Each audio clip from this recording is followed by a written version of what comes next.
you go. I guess that's us.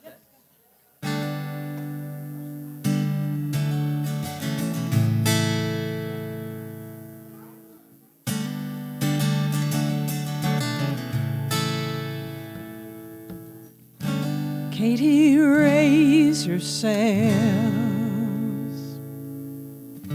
Set your sights on the western sky. Just beyond the next horizon, chase your dreams and you will find them. Trust the current, trust the wind, trust yourself to find the way. Reach for mountains, reach for stars, reach a little farther every day. Feel free to walk up in front of us. We don't mind at all. Find the comfortablest seat.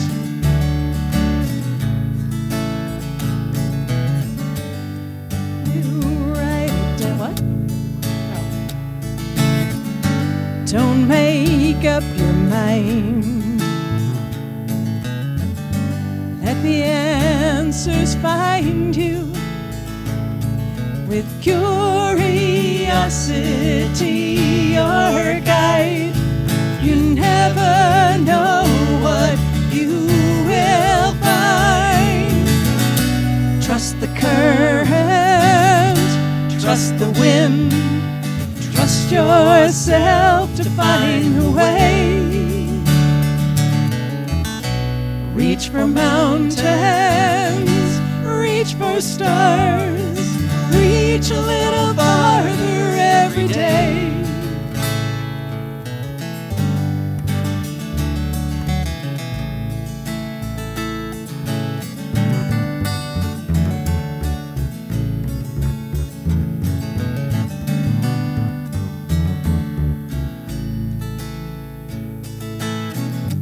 When you write it down, Katie, brace for thunder. Fear may storm the gates of reason, but the light of truth shines like a beacon. Trust the current, trust the wind, trust yourself to find a way. Reach for mountains, reach for stars, reach a little farther every day.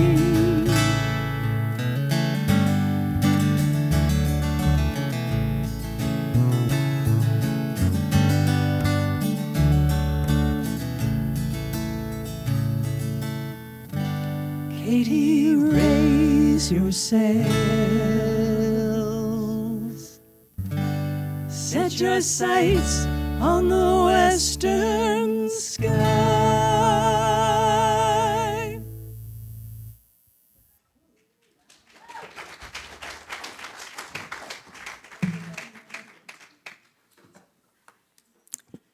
Friction Farm, everyone.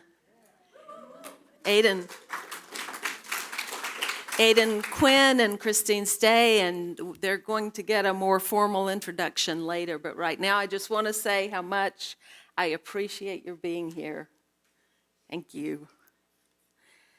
Welcome to the Unitarian Universalists of Transylvania County. All of you who come with open hearts and goodwill, we welcome you. And I'm Vanessa Cowie. I'm today's worship associate. Here we believe there's strength in community, and that community grows even stronger when we share within it our deeply felt personal joys and sorrows. We have a circle of candles here that represent those joys and sorrows, and there's been an opportunity, and someone has lit a candle this morning earlier. But if you would like to share a joy or a sorrow, please indicate, and if you'd like to speak it in this company, I'll repeat it into the microphone so that all can hear, and those listening to our live stream will be able to hear. Anyone? Yes. We have our daughter Nuria and her husband, our son-in-law, Matt. They live in Brevard, and we have told them they need to come here. Today we put them in a little program here. Keem and Sharon are sharing the joy of having their local daughter and son-in-law here at church with them. Thank you for joining us. RK. RK Young, and I am just sharing the joy in the Webb household that Georgia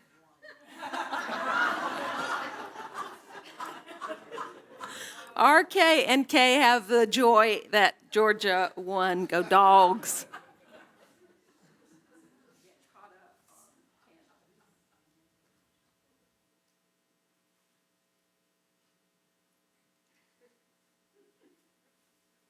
Others?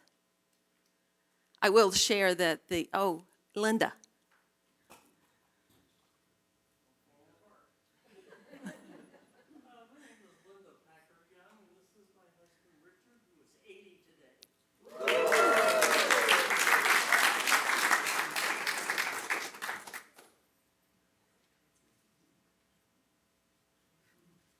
So we have a very special birthday candle for Richard Packer, and thank you, Linda. And I see one here.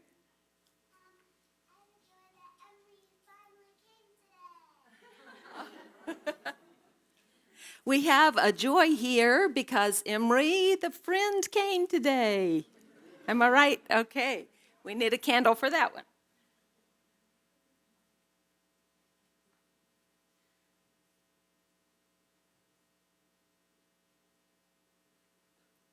Sometimes those new candles are just a little bit shy. And I know that there's a candle here also for friends and neighbors who are recovering from COVID. And so that joins us. Kevin? And I'm Kevin. This is Jack. And Jack just is wanting to say that we're celebrating some special time this weekend with just Jack and me while mom and brother are away. Yay. So a candle of joy for Kevin and Jack time. Anyone else? Well, I'm going to light one more candle for any joy or sorrow that might remain unvoiced at this time for whatever reason. And then let's pause for just a moment of silence while we hold all the joys, all the sorrows in our hearts.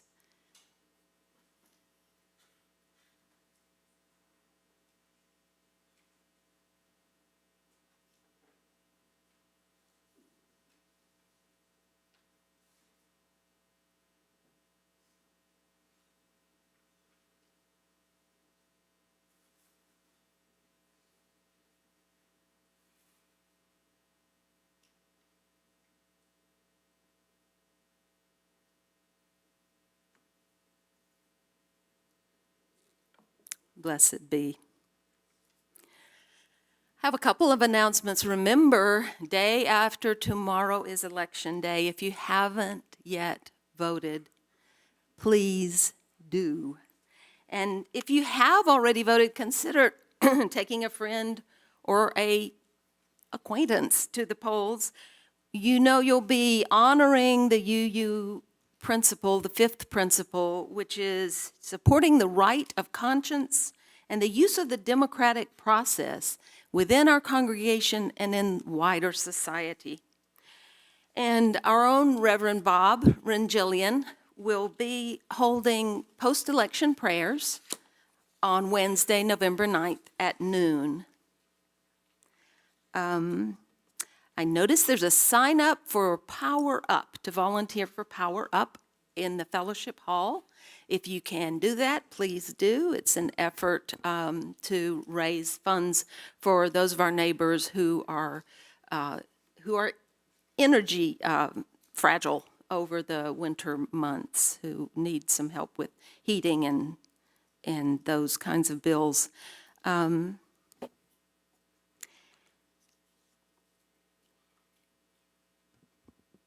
We are, as you've already heard, our service today is really, really special. And we are hearing from Friction Farm, our musicians, and our program presenters for the day. If you would like to extend the experience by maybe taking some of their music home or enjoying it at home, please seek them out after the service. And mindful that Election Day is upon us, and mindful, too, that in every moment we make choices that have a bearing on our lives and on the lives of people around us, and even rippling out further from us. I'm going to open with words from Amy Zucker Morgenstern, a prayer for choosing day. Reverend Morgenstern is the parish minister of the UU Church in Palo Alto, California. And at the pauses in this reading, I invite you to repeat with me the refrain, "May we choose well." On this sacred day of choosing, with gratitude to those who entrusted us with this honored task, who struggled and suffered that we might have the power to choose, may we choose well, may we choose well. May we choose love over fear, wisdom over cleverness, courage over cowardice, life over death, kindness over callousness, faith over cynicism. May we choose well. May we know that we choose not just for today, but for many generations to come. May we know that we decide not only for ourselves and our own, but on behalf of all the earth, the people and creatures, the waters and lands in which they dwell. May we choose well. We seek the humility to know our own shortcomings and uncertainties, even as we accept the responsibility to decide the fate of others. May we choose well. May we weigh the choices with full awareness of how precious is all we hold in our hands, as we ourselves are weighed and tested by the choices we make. May we be found worthy. May we choose well. May we choose as leaders those who will strive to do justice, to love mercy, to walk humbly. And grateful for our differences, may we find in each other qualities worthy of our trust and respect. May we choose well. May it be so. Now let's rise in body or in spirit and welcome our guests today, Aiden, Quinn, and Christine Stay of Friction Farm. Our opening hymn is number 118, "This Little Light of Mine."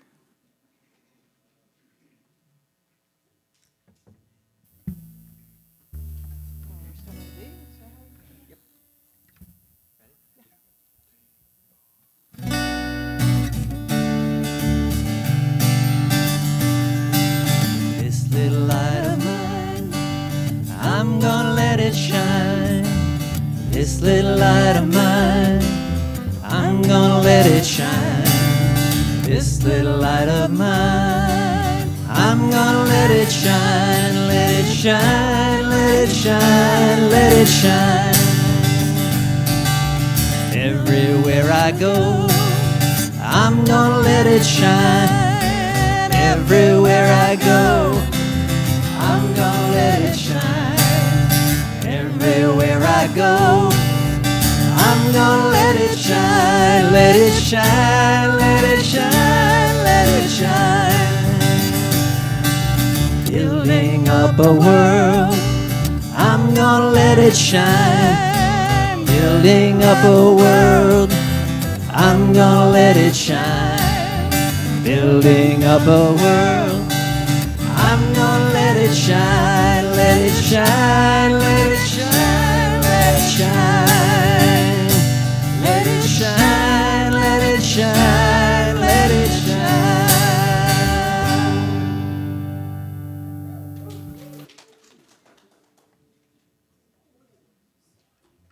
Thank you again.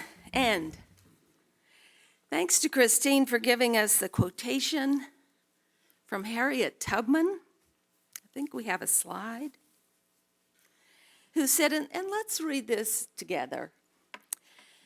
Who said, "Every great dream begins with a dreamer. Always remember, you have within you the strength, the patience, and the passion to reach for the stars, to change the world."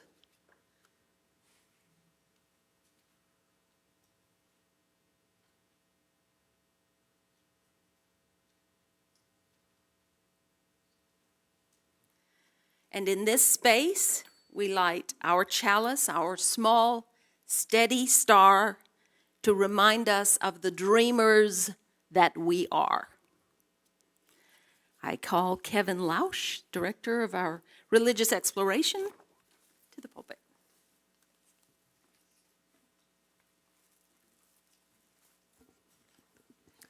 Good morning, everyone. I was going to ask if any kids would like to come up and help out up here. We're just going to be holding a few things up as we tell about this story, right?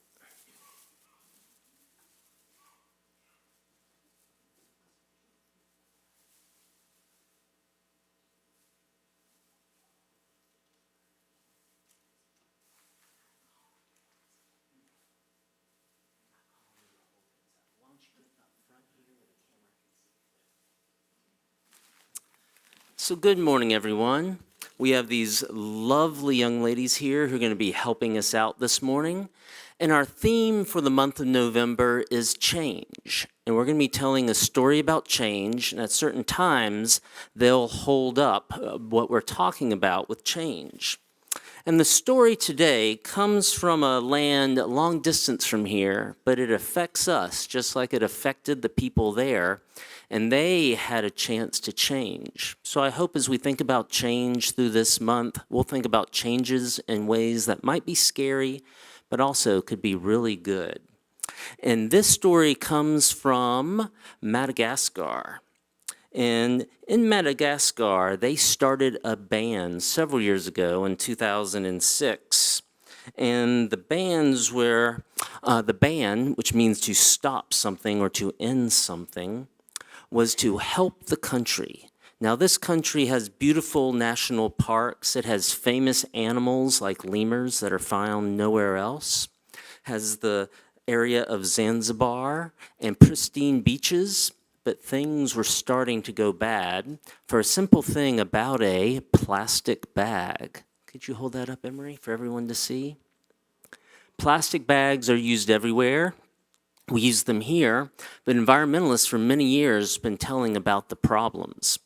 If they get left on the side of the road, sometimes livestock eat them, like people's goats or cows in Madagascar, and they gum up their intestines, and they can cause the death of an animal. Just a sec, okay? We'll get to you in just a minute. And if they get into the ocean, then they get wrapped up into reefs, and animals like sea turtles think they're jellyfish, and sea turtles love eating jellyfish, and they want to eat them. And then that can kill the sea turtle. And so Madagascar started talking about a ban on plastic bags, but they're used everywhere, all over the place. But they get left everywhere, all over the place. And some people said, well, if we ban plastic bags, and you can wave your plastic bag around for a minute, then we'll hurt the economy. What will people use for shopping? And don't some people have jobs at least buying and importing these plastic bags? And then they sell them to stores, and that will hurt it. But Emery, yes.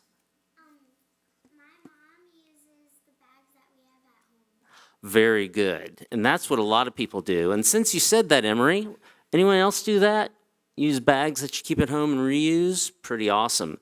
Well, that's exactly what some people suggested. And they said, well, couldn't we also do something like sell reusable cloth bags? Kitra, you want to hold that one up? This happens to be a UUTC cloth bag. And so we could use those, but poor people then have to buy them. And that can be a strain on them also, because usually these plastic bags are given out, though they're never free. They're actually part of what you're paying for in a store is to use their plastic bags. And other people said, but there's also other options. These people here in Madagascar have many, many different ways that we create, and our ancestors have been creating for a long time, and we could even teach people how to make their own cloth bags out of maybe rags or pieces of cloth they have in home. Birdie, you want to lift those up for other people to see? Lift them real high, please. And so Madagascar had a choice. And it was going to be rough in some ways. Some people would resist it, but they had to change, and a change in a way that would help. And they decided they would start trying to go to cloth bags to stop the plastic bags from getting into the environment, and from the need to have those cloth bags being made from oil.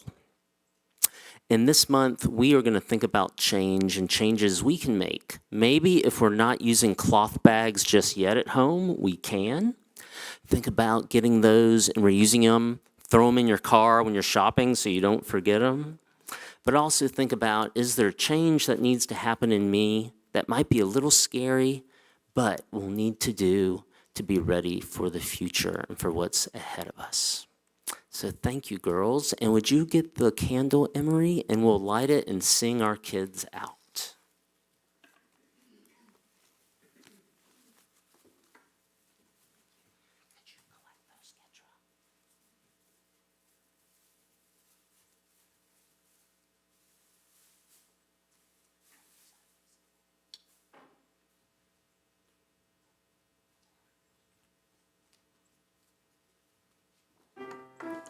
Thank you.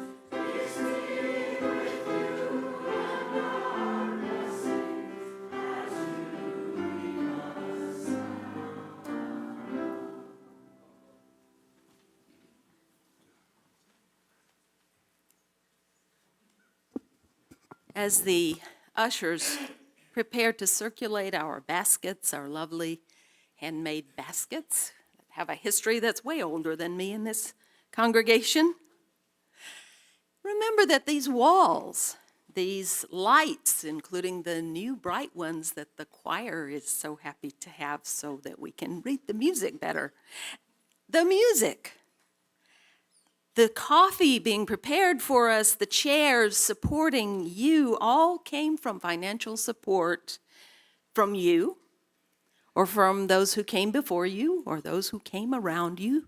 Now, if you are a visitor here, we don't expect you to open your wallet. This message is primarily for the members and friends and regulars.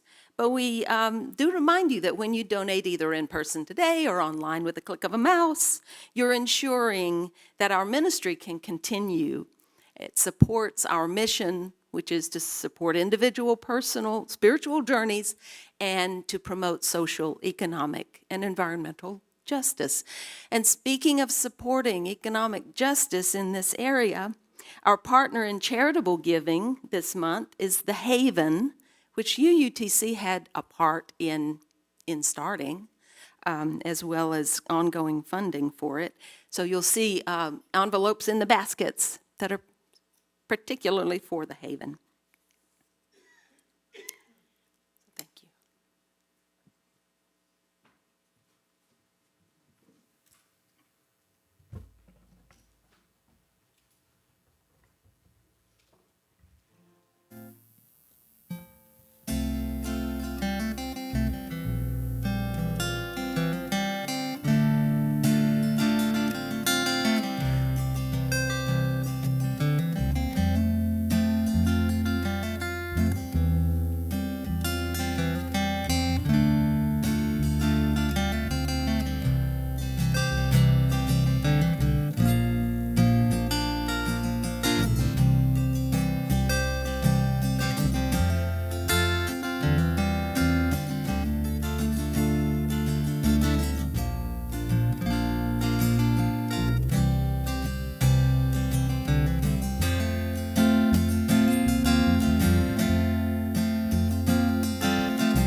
know that we are grateful for these gifts.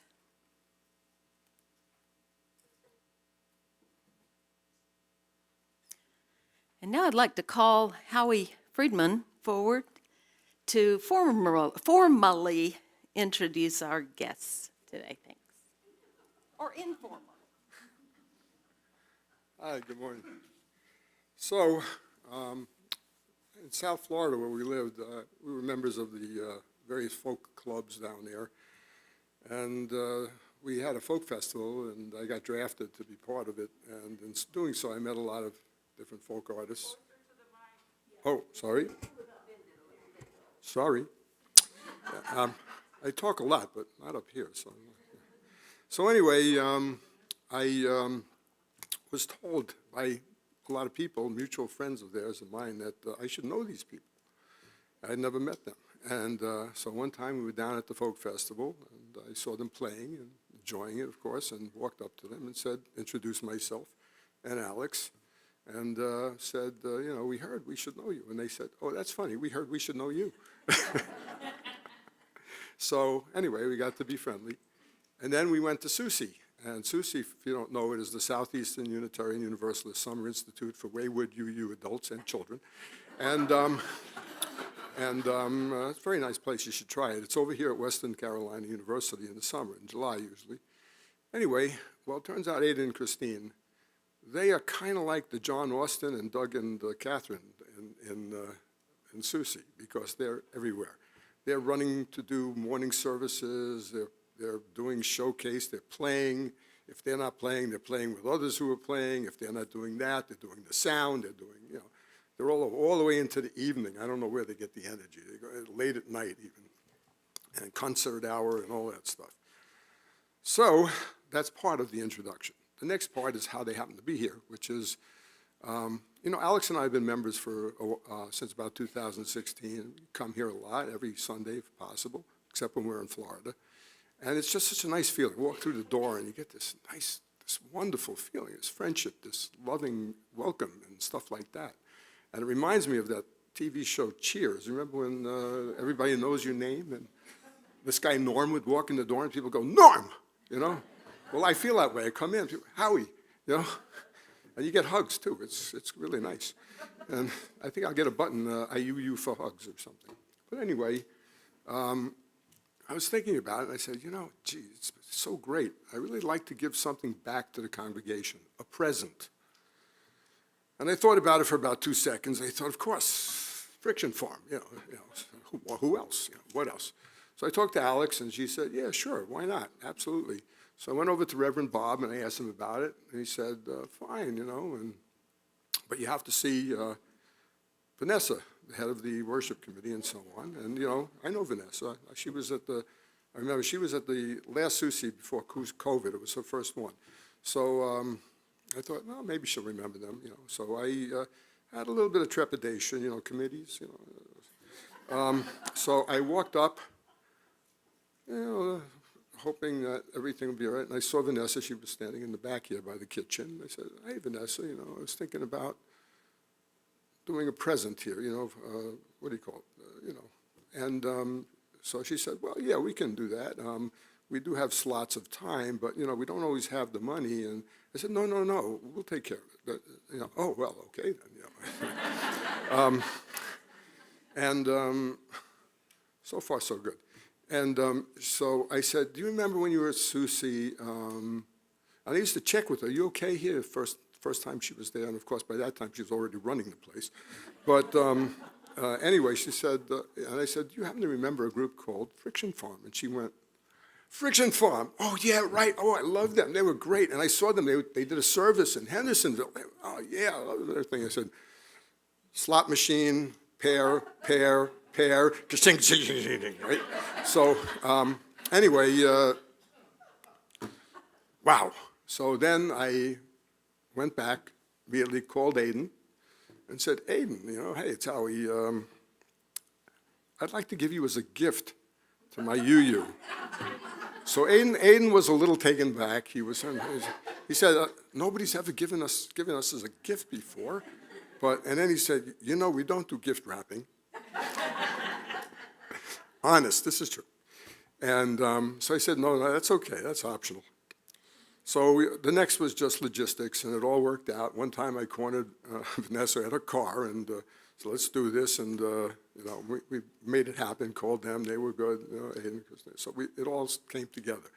This was a while back. And anyway, so all of that worked out, and so here they are, wonderful, because we love to have them here. We love them, they're great.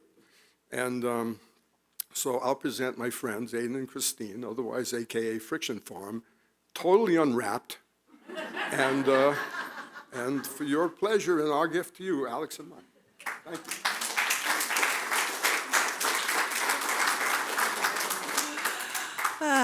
Good morning. Thank you for that. And thank you all for having us here and making us feel so welcome. So this month, you're exploring change. Journalist Sidney Harris from the Chicago Sun wrote that our dilemma is that we hate change and we love it at the same time. What we really want is for things to change, for things to get better, but remain the same. In other words, change is hard, y'all. Now, for me, I've lived in 20 different places. I've had at least 20 cars. I've probably worked at 15 or 16 jobs before this one, which is really a different sort of thing every single day. Because I love change. For better, for sometimes worse, just for the experience and the challenge of something new. And before we go any further, I should warn you that I will find the silver lining in everything. I'm eternally hopeful, and I view the world and all of its changes a bit like Dickens, sort of fully realizing the duality in all things. It was the best of times. It was the worst of times. It was the age of wisdom. It was the age of foolishness. It was the epic of belief. It was the epic of incredulity. It was the season of light. It was the season of darkness. It was the spring of hope. It was the winter of despair. We had everything before us. We had nothing before us. We are all going directly to heaven, and we are all going direct the other way. And in many ways, I feel like Charles Dickens might have been writing about right now, a season of change and duality. Both this season of nature and this time in our nation. I love this season. Autumn is one of my 4 favorites. I really do enjoy the feeling of change in this season, not specifically the equinox, but rather how each night gets just a little bit colder, and how the leaves change every day, revealing new color and ultimately revealing space. And change within nature, it so often oozes in and ebbs out. It could be crisp to rainy, chilly to warm, and back again, all in a single day. The best of times, the worst of times. And we, along with all of nature, we just roll with it. Of course, this season is also election season. Our state, our local, our federal representatives will change. The balance of power may change, and with it, priorities and our sense of who we are as a community and a nation. and we probably won't like rolling with it. In this period leading up to the election day, we've had a lingering pandemic, inflation, an enormous hurricane. We've been on the brink of entering yet another war. And as we watch each of these events unfold, the data changes. And so our perspective changes, and the world changes, and we change. Trying times will bring out the best and the worst, wisdom and foolishness. So how do we keep ourselves in a season of light rather than a season of darkness? How do we nurture our spring of hope to prevent a winter of despair? Because all of these things that I described, they're going to happen again someday. On some scale, hopefully not on this scale. Maybe not a pandemic, maybe not a national economic crisis, but perhaps a crisis in our town or a struggle in our own home. And the world keeps changing, and so the end of the world as we know it is never really far away. So right now, what do we do? What do we learn? How will we be changed, and how will we choose to be changed?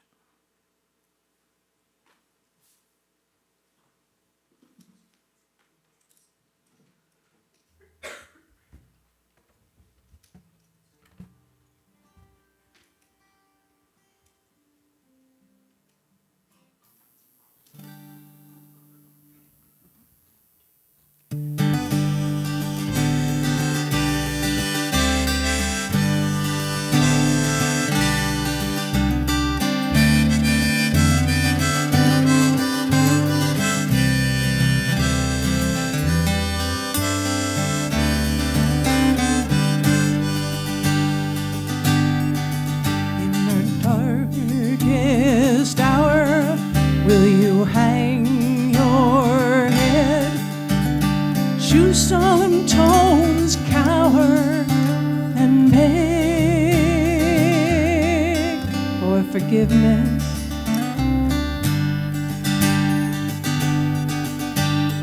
I don't know if it will save my soul, but I will turn up the music and dance till I go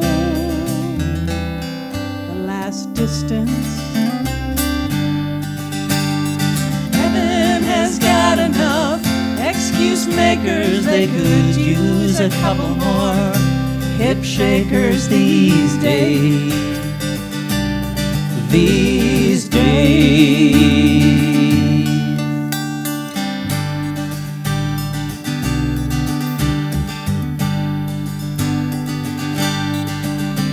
Skies turn dry and your crops won't thrive.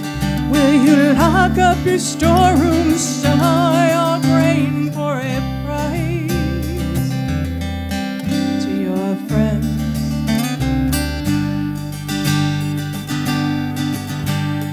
I believe if I am blessed with more, I will set a big table, throw open my doors, ask you in. This world has got enough deal makers, we could use a couple more bread bakers these days. These days.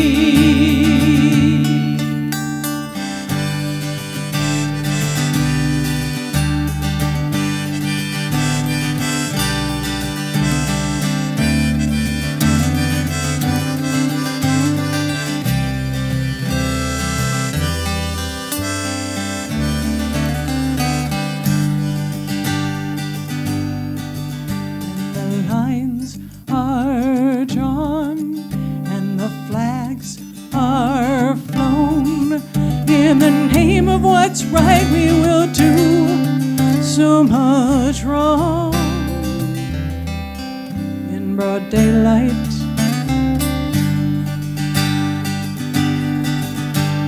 The time will come when you will have to choose.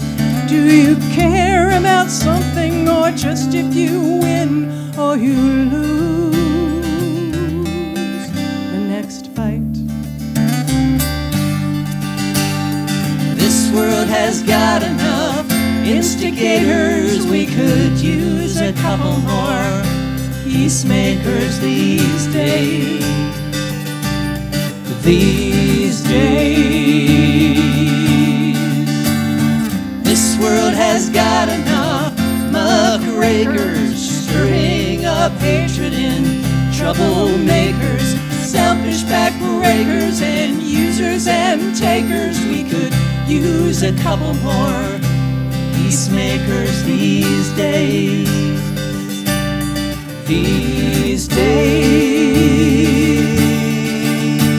yeah, this world has got enough war makers filling up coffins of undertakers, willing heartbreakers and thieving dream takers. We could use a couple more peacemakers these days.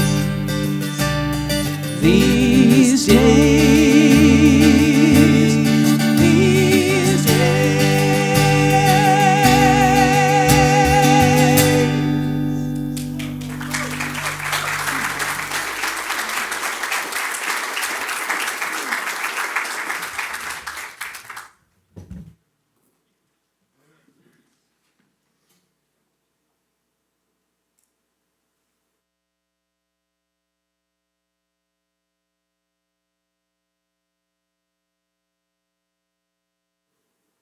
So as you heard earlier, Election Day is Tuesday. And we're going to have some new legislators and community leaders. And if things go as expected, half of the country will celebrate and half the country will grieve. Now, where we live in South Carolina, I have absolutely no doubt whatsoever that I will be among the grieving. And that should or could leave me in darkness and despair, but as I warned you, I am eternally hopeful. There's a certain amount of freedom in the knowledge that my team will lose.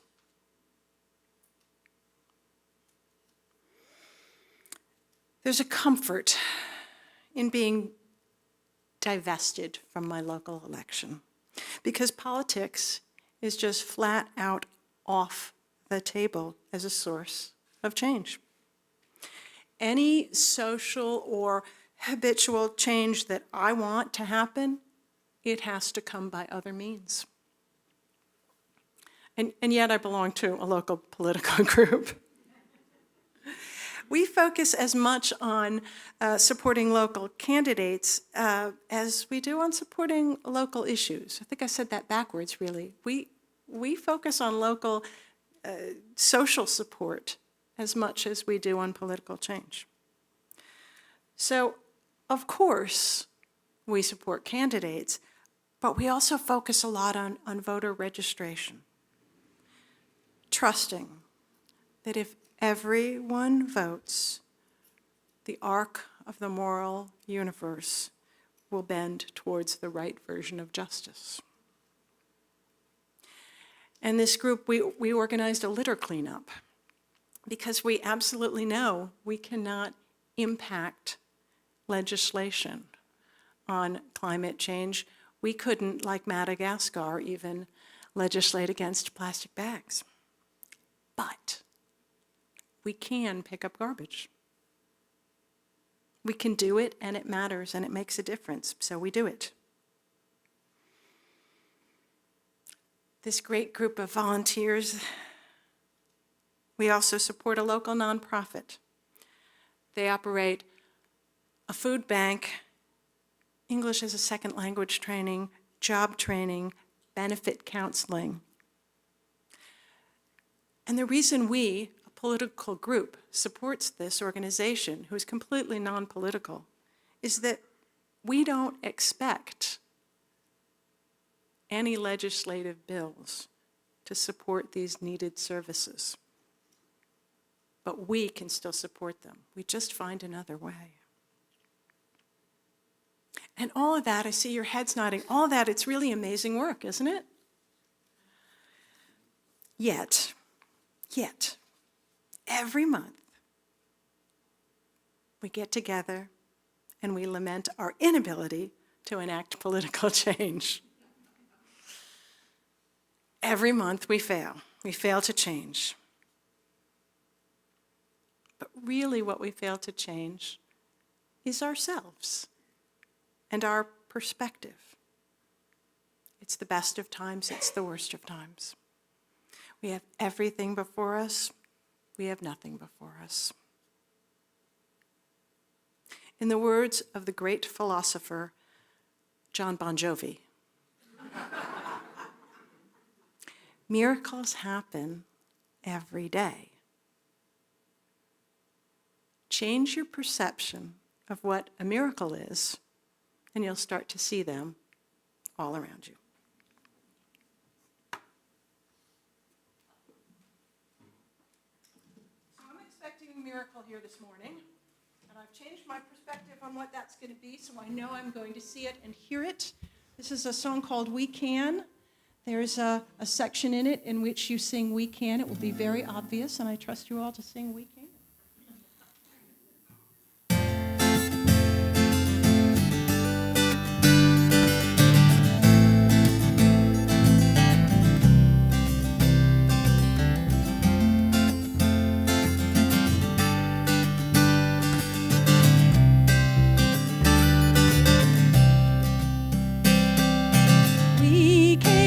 We can make a difference if we try.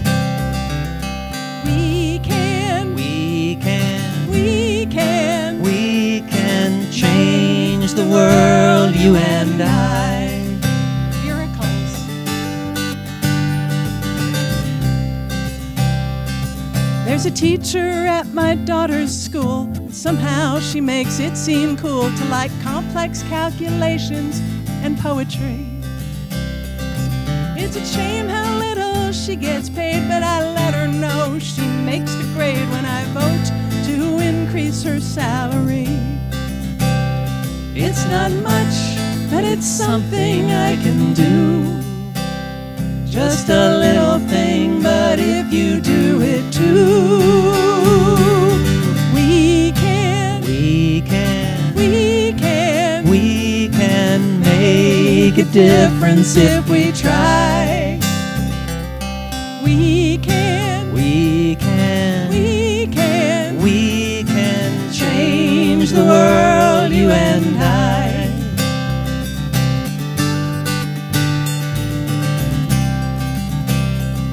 A new couple moved in down the street. The neighbors haven't tried to meet because they look and act a little differently. That might not change how people think, but sharing dinner and a drink says different is all right by me. It's not much, but it's something I can do. Just a little thing, but if you do it too, we can make a difference if we try. We can change the world, you and I.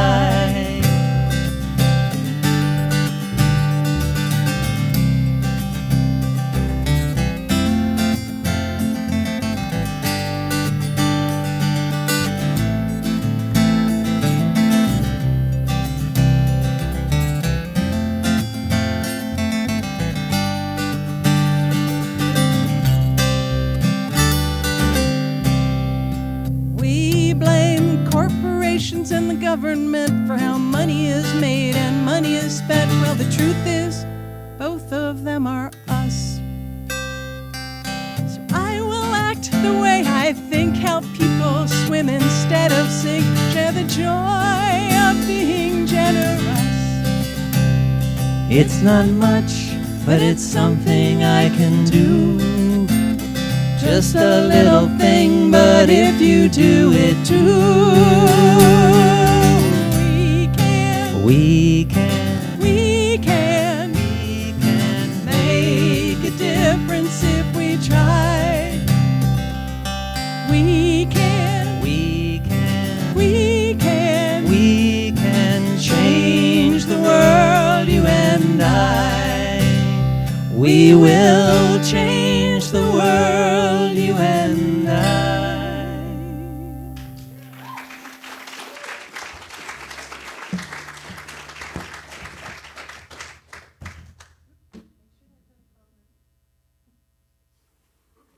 Thanks for singing with us.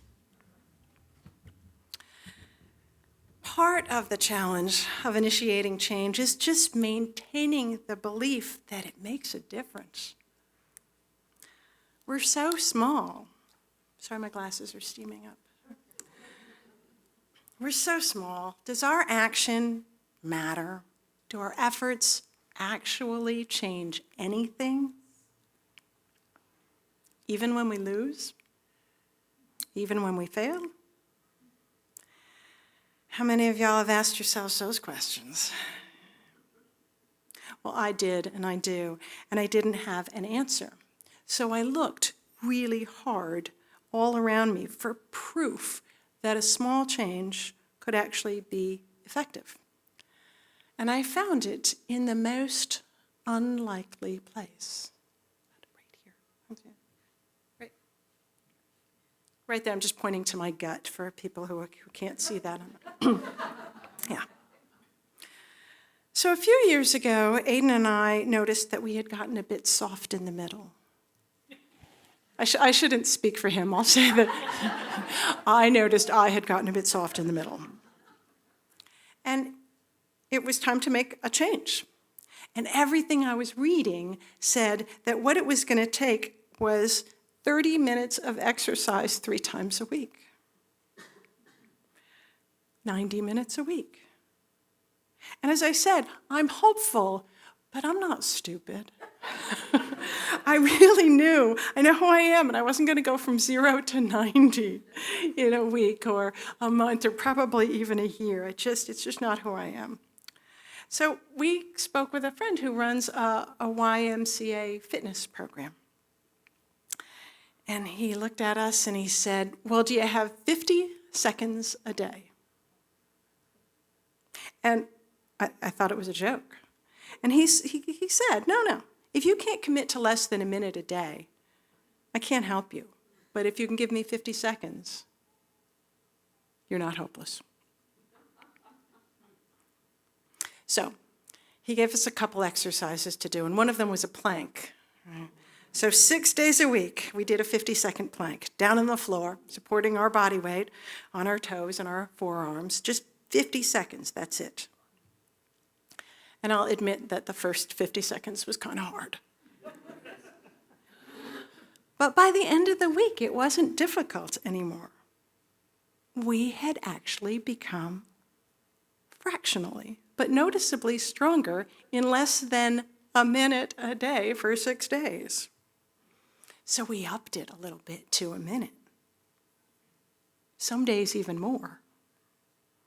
And of course, that blossomed into a little bit more exercise because we quickly and easily saw this improvement, even though it was just a tiny improvement. It was proof.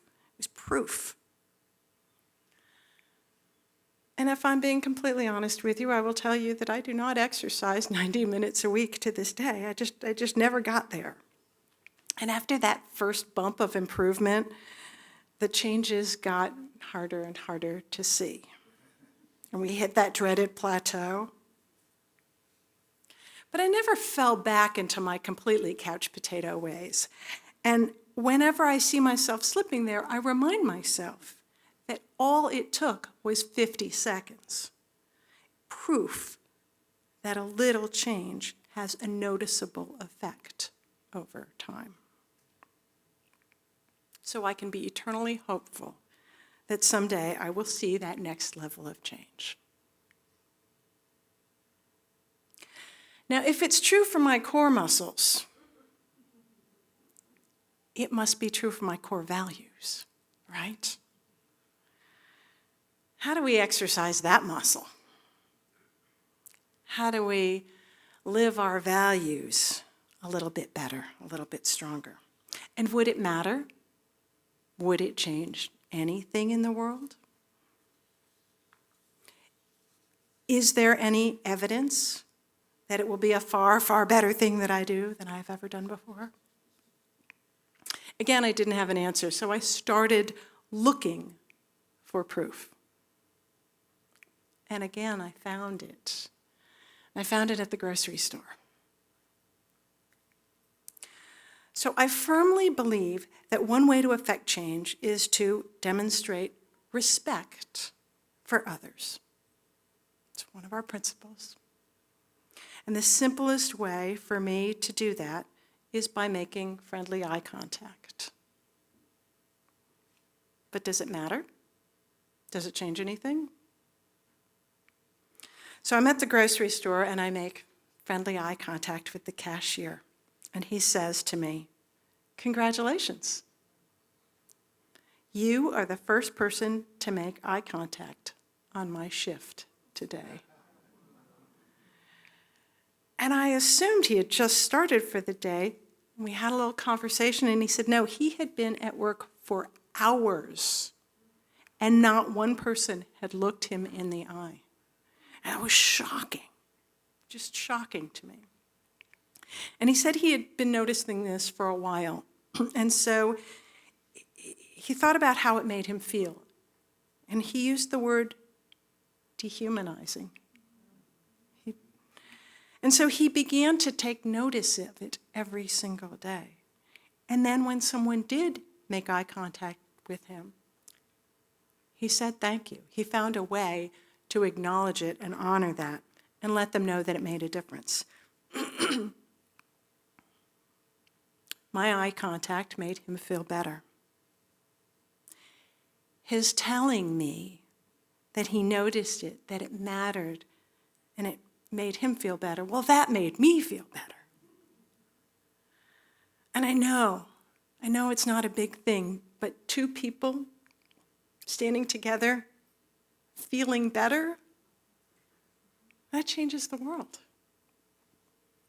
That's proof. However small, that little bit of proof, it propels me to do more, to demonstrate my belief in the worth and dignity of all people. Of course, a 50-second plank isn't going to get me in shape. Making eye contact isn't going to fix an entrenched caste system. But it is where we can start. And if we search for proof that it is effective, that can give us the boost we need to keep exercising that muscle. It might even make you eternally hopeful. Is it the best of times? Is it the worst of times? Small changes have the power to make that difference, but we have to make those small changes.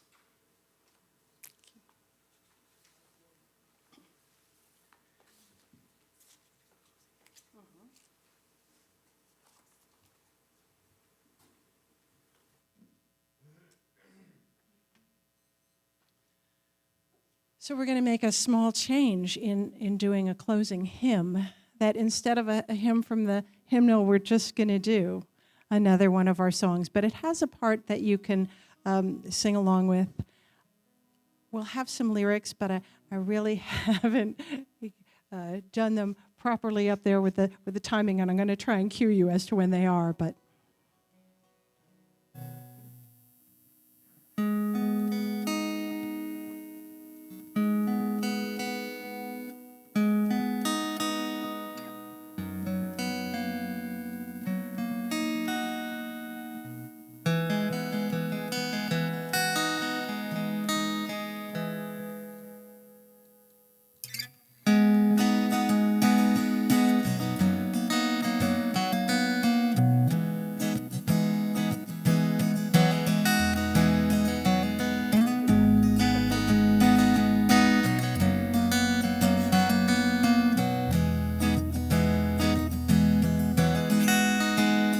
Bet my mother never thought my daughter would still fight to speak her mind, to have a say in her own civil rights.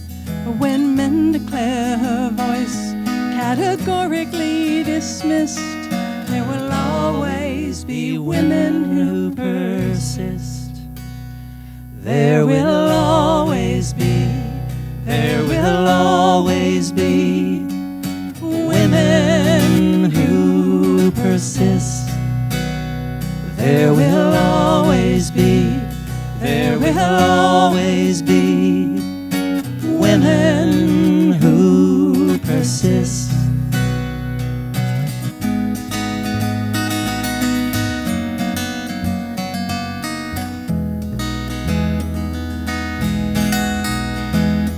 My forefathers came by ship, together with their clan. Architects of their own dreams, was this part of the plan? For every thug who raised the...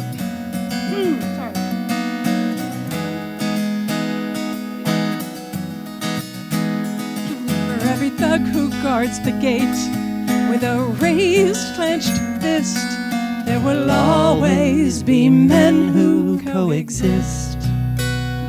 There will always be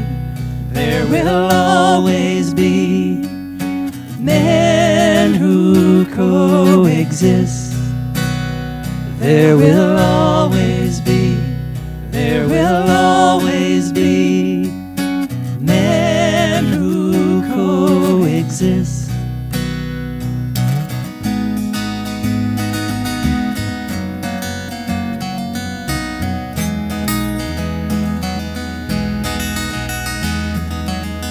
One misguided spark falls on tinder to ignite a raging fire growing much too big to fight. Malicious mobs may tattoo numbers on the wrists, but there will always be angels in our midst. There will always be angels in our midst. There will always be angels in our midst. Be a woman who persists, be a man who coexists. Be an angel, be an angel, be an angel in our midst. There will always be, there will always be, there will always be, there will always be, there will always be, there will always be, there will always be, there will always be, there will always be, there will always be angels in our midst.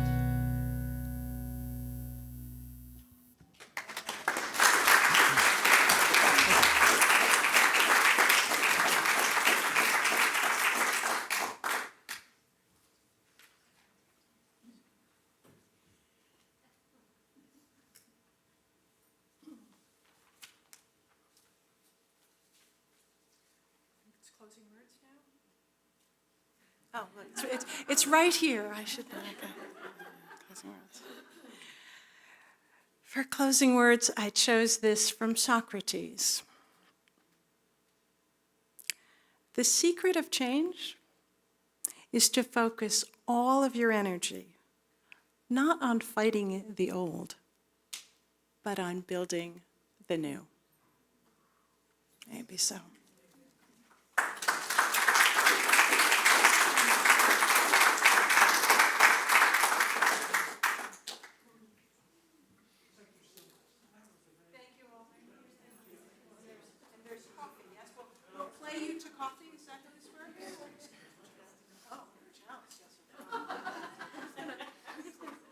Extinguish the chalice. And with, oh, that's okay, that's okay. With Benny.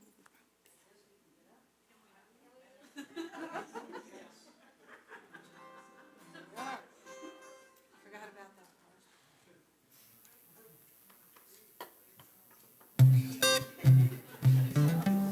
Feel free to get up. There's coffee. We're going to play you out. I got a little work to do around my house. Dust bunnies in the corner, big enough to scare a real mouse. Nothing's gonna get clean around here if I don't do my part. I got a little work to do. I guess I better start. I got work to do. I guess I better start. I got work to do. I guess I better start.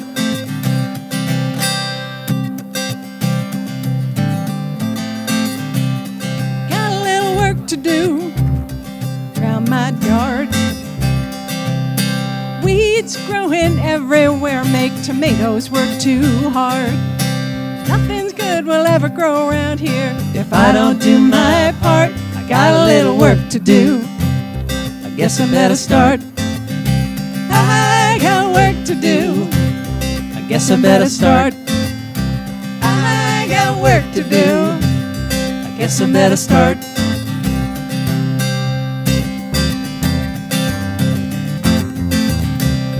Got a little work to do around my town. Cracks in public buildings might bring this whole thing down. Nothing's gonna get fixed around here if I don't do my part. I got a little work to do. I guess I better start. I got work to do. I guess I better start. I got work to do. I guess I better start.